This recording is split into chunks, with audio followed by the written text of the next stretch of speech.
Hello, it's Snapper Dave, Tennessee. We're here with part two of the cast bullet test and the 300 blackout subsonic suppressed. We have two bullets here, the Missouri Bullet Company 215 grain and the Acme Bullet Company 265. We'll be testing for function, feed, group size, and velocity. I can't give any string velocity results because my chronograph is on the blink. We're right there at the subsonic window between 1,000 and 1,050 feet per second where we want to be, but I can't give velocity strings. My chronograph is acting real quirky. That is the Shooting Crony brand beta model, and I'm not complaining at all about the chronograph because I gave $99 for it 22 years ago. So it's been an excellent chronograph, but I think its days are gone. I will buy another just like it, but I can't give velocity results. But we're right there at the subsonic range we want to be in. We've got two rifles here. We've got the Remington 700 SPS bolt action. We've seen that in previous videos. Love empty brass. Love this rifle. Always grouped well since it was new. And that scope, I don't think I told about before, is the Bushnell Elite 3200. I'm not a Bushnell fan exactly, but this scope is awesome. That was the special edition with the side focus. That's the Elite 3200 3x940 side focus special edition. There was only so many of them made. I was able to grab up two of them. If you ever see one. Also, we have the AAC 9-inch SBR we've seen in videos before.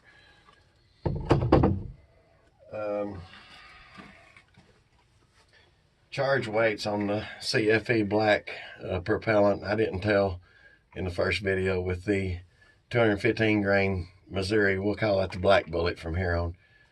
11.4 grains. And the Acme 265 we'll call the red bullet from here on out with 10.8 grains. I think that's a little cooler than some of the other videos that I saw. We're using a little bit more, but we were breaking the sound barrier. Obviously we're too fast. So that's the charge weights I settle with. You noticed in the part one video I had on the loading block, I had 50 rounds of the black bullet and only 10 of the red. That's because I was having so many function problems with that bullet in the Remington 700. I didn't want to load too many till I saw what was going on. As a matter of fact, neither one of these bullets is functioning that great in the Remington. When the round comes out of the magazine, the tip of the bullet catches on the top of the opening of the chamber there, and that's where it stops, just like a 22. And you ding your lead, when it stops there. So maybe an adjustment in seating length. I don't know. 2120 was the recommended length from the red bullet, and that's what I used on the black bullet as well. Maybe I could change the seating depth and get them to function, but they did not function well from the magazine in the Remington 700. Now I could get a bench rest follower, which is nothing but an aluminum tray. I've got one long action. I don't have a short action. You open your magazine, drop that tray in there, close it back up, and then you just have an aluminum tray. You just drop the round in there and close the bolt. That would work for either one of those two bullets, and I may consider doing that. I don't know. Another problem, the phenomenon that occurred with the red bullet in this rifle. I noticed on the press, I was talking about when a single stage press, when you seat that bullet and you feel the resistance, you get a good feel of that bullet pressing down inside that neck. Well, these necks have been meticulously brushed and cleaned and polished and belled, and yet that red bullet felt a little bit more resistance as I was seating it. So I don't know if that has anything to do with it, but they're really tight in the chamber. You almost can't get the bolt closed, like a head spacing issue.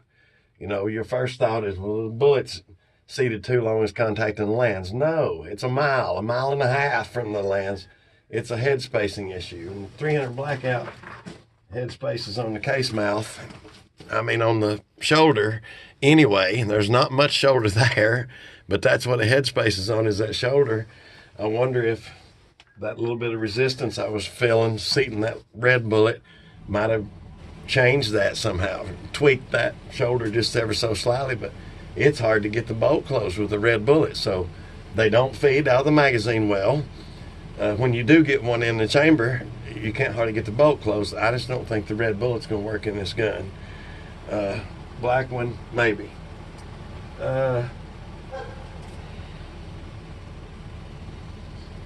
We had 6 groups fired. I've already fired the Remington 700. Got the target right here. I don't want to bore you with sitting here watching me fire 6 5-shot groups. So this first group with the black bullet was terrible. It's 50 yards. That's awful. Second group, terrible. I almost gave up, and I thought, I'm gonna fire one more. I don't know for what reason, but it started grouping all of a sudden. Maybe that coating, that high-tech coating, maybe needed to foul in the bore a little. The bore wasn't spotless. It had about 20 rounds fired through it. So I don't know, but all of a sudden it started grouping. This was the red bullet, and then my old standby, the 208 AMAX loaded with little gun, and then there was one more with the black bullet. But you notice in all these groups, those holes are not round. These bullets are not stable. They're just a little bit, I guess that's yaw, but they're hitting the paper, and they always do. Even in my old standby, out of the 5 shots fired, you can see one of them hitting the paper just a little off-centered. That's going to happen with these heavy subsonic loads. You got a 7-inch twist. What are you going to do? Go 6? No, you just don't have the velocity. I think the twist is correct.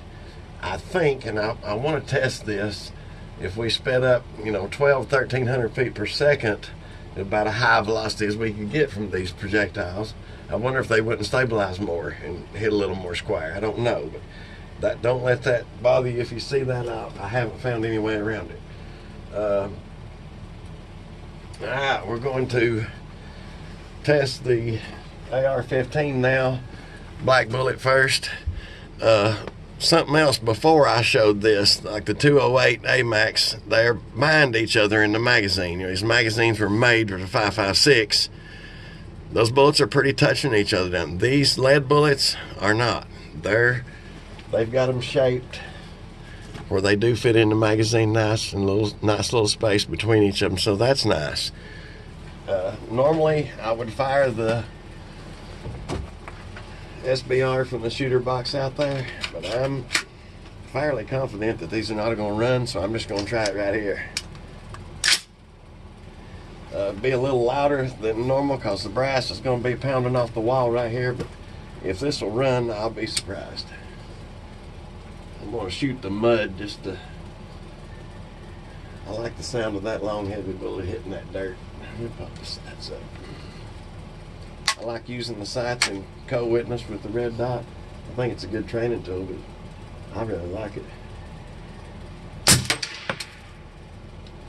Yeah, we're jammed. See, same scenario.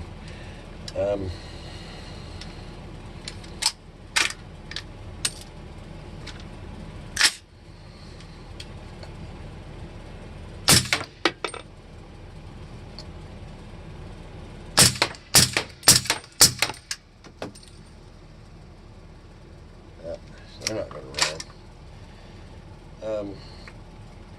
I fully did not expect them to. I don't know. Seating depth be the only option as far as trying to get them to run.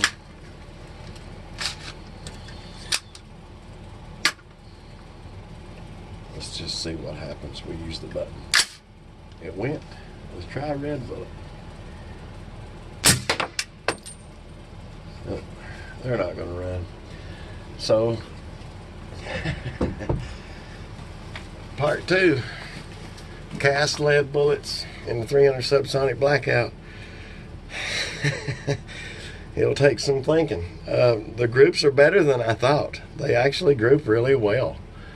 But I did not expect to have function problems, and I have them in both of these.